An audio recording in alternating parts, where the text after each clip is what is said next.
I am Bridget Lake, president of the Oviedo Winter Springs Regional Chamber of Commerce, and we are here with Congresswoman Stephanie Murphy, running for U.S. Congress, the 7th Congressional District, serving all of Florida.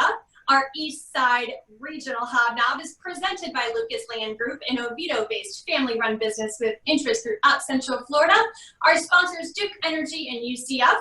Our radio sponsor, 96.5 WDBO, and our website sponsor, Palm Tree Tech Center. Now, before we get into our conversation, let's watch a quick commercial from our sponsors, Duke Energy and UCF. Across Florida, we're listening to customers like you, and we're working hard to build the brighter energy future you and your family deserve. That's why we're making smart investments in the grid to improve reliability and prevent outages, to use more clean, renewable energy like solar, and to give you better control over your energy use today and in the years ahead. We're Duke Energy, and we're building a smarter energy future for you. Remote instruction has helped me out. It's been great because the professor is very communicative still. I can email professor and get an email back in literally 20 minutes. We still have class, we still have to participate. It's not hard, it's just we have to do it a different way.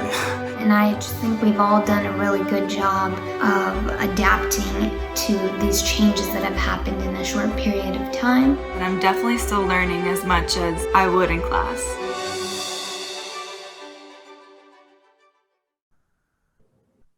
And now we are back with Congresswoman Stephanie Murphy, running for U.S. Congress. She is one of our candidates at the Eastside Regional Hob Nob. How are you doing today, Congresswoman Murphy? I'm doing great. It's good to be with you, Bridget. Thank you so much for joining us. And before we begin, why don't you tell us a little bit about yourself? Sure. I'm Congresswoman Stephanie Murphy. And to be honest with you, Bridget, I am somebody who considers myself a patriot, not necessarily a politician.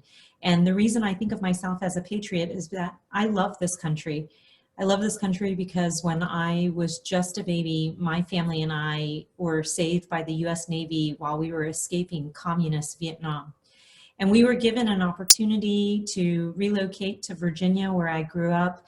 I had an incredible opportunity to go to public schools, be the first woman in my family to graduate from college, and then have rewarding jobs both in the private sector as well as as a public servant. After 9/11 was when I decided to leave my private sector job and go work at the Department of Defense because I saw my country under attack, and I wanted to do something to pay back the debt that my family owed this country for saving our lives, but also giving us a shot at the American dream. And so I worked at the Department of Defense under George W. Bush on national security issues, and then moved to Florida in 2008 when my husband had a chance to start a small business here.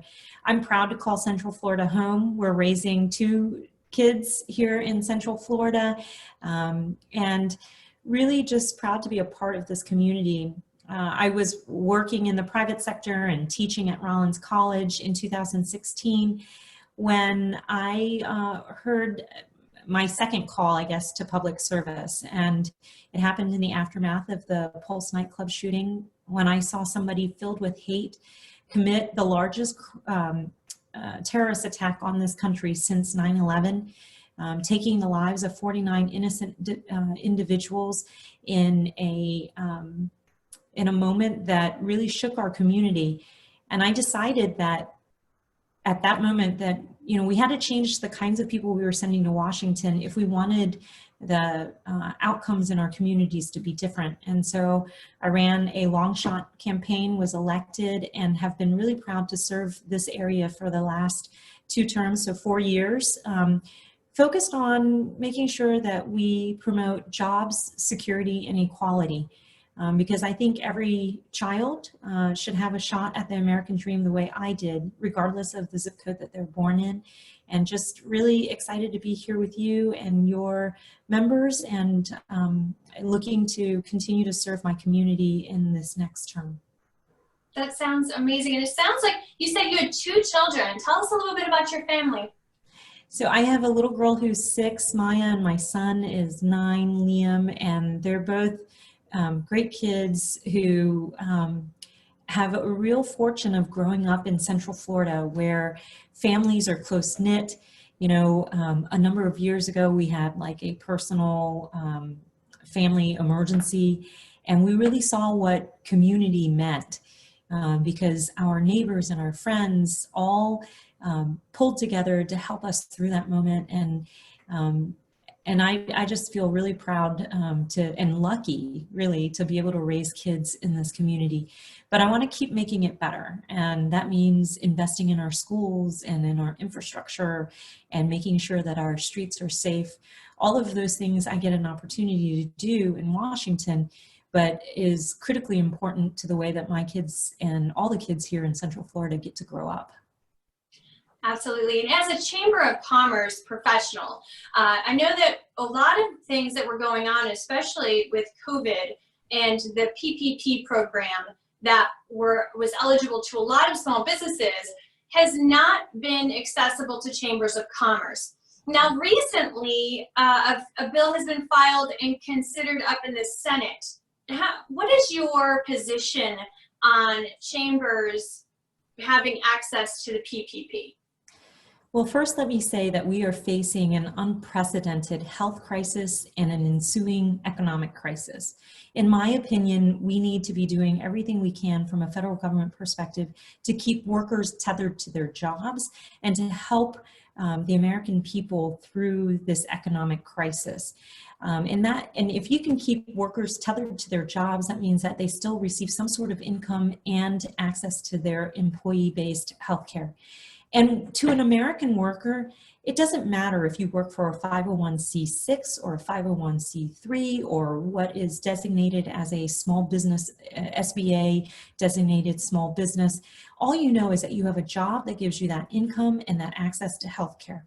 And so in my opinion, when we look to help workers and businesses through this crisis, we really shouldn't discriminate based on, the entity.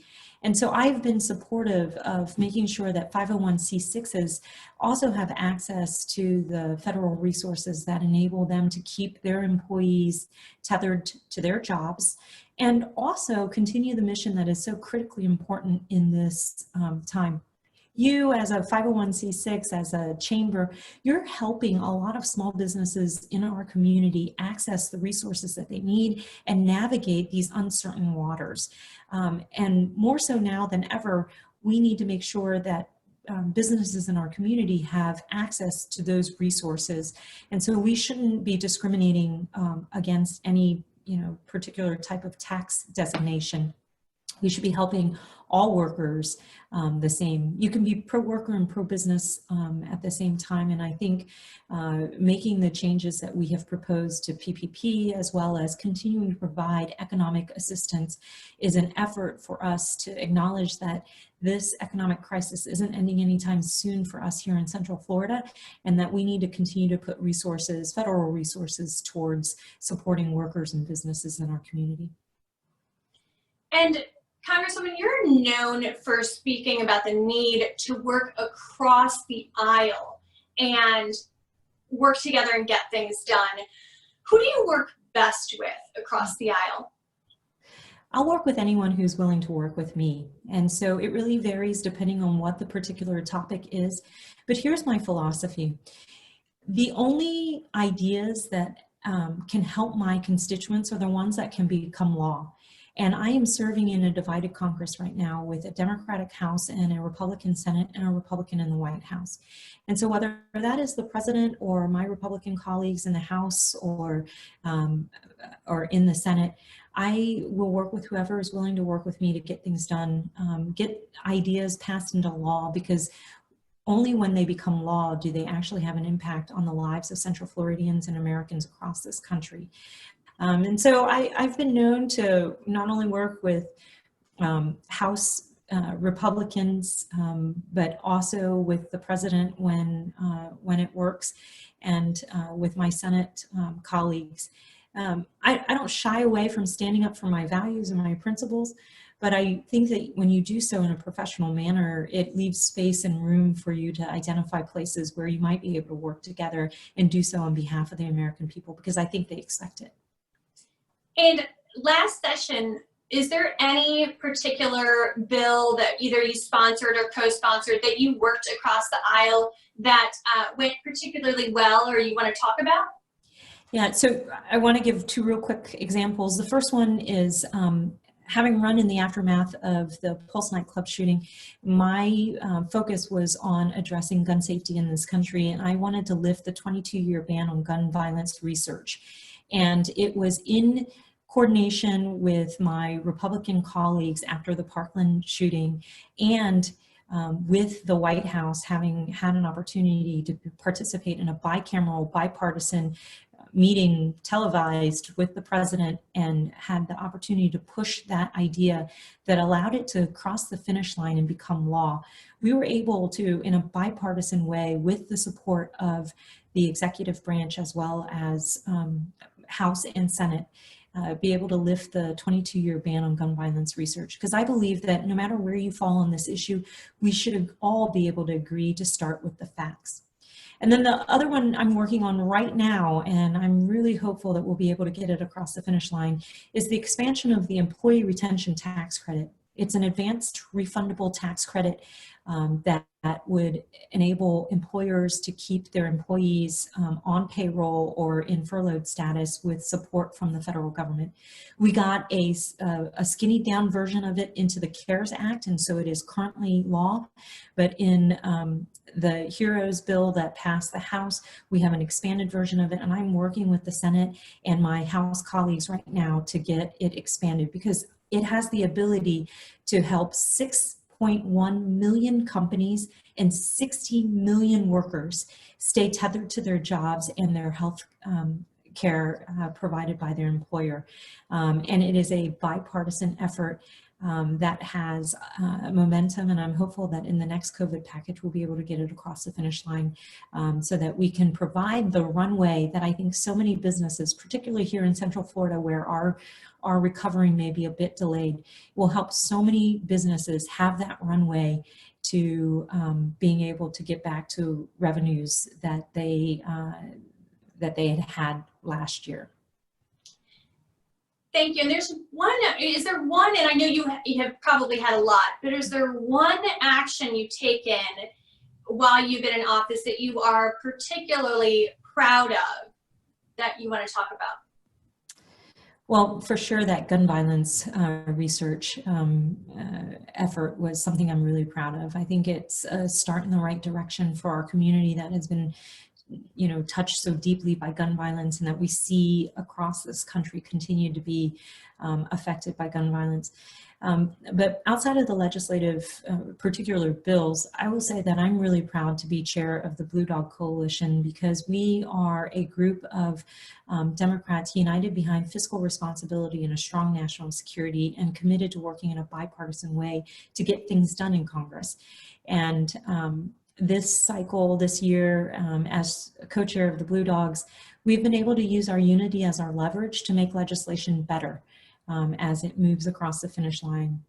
And that has been a really rewarding role for me in this Congress.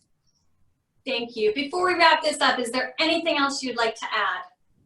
Well, I just, I hope that I can get the support of Central Florida again for another term, because I think in this pandemic, it underscores the need for us to continue to have people in Washington who are willing to work with whoever they need to in a bipartisan way to get things done on behalf of Central Floridians and Americans across this country, with a focus on jobs, security, and equality. So I would be really humbled to have the support of Central Floridians this November. Thank you so much. That was Congresswoman Stephanie Murphy. She is running for U.S. Congress, the 7th Congressional District, serving all of Florida. She's also one of our candidates at the Eastside Regional Hob Nob. We hope that you will join us at our virtual Hob Nob on June 30th, starting at 5:30 at Also, check out our one-on-one candidate interviews at esrhobnob.com. Thank you so much, Congresswoman Murphy. Great to be with you. Thank you for all that you do for our community. Thank you. Have a wonderful day.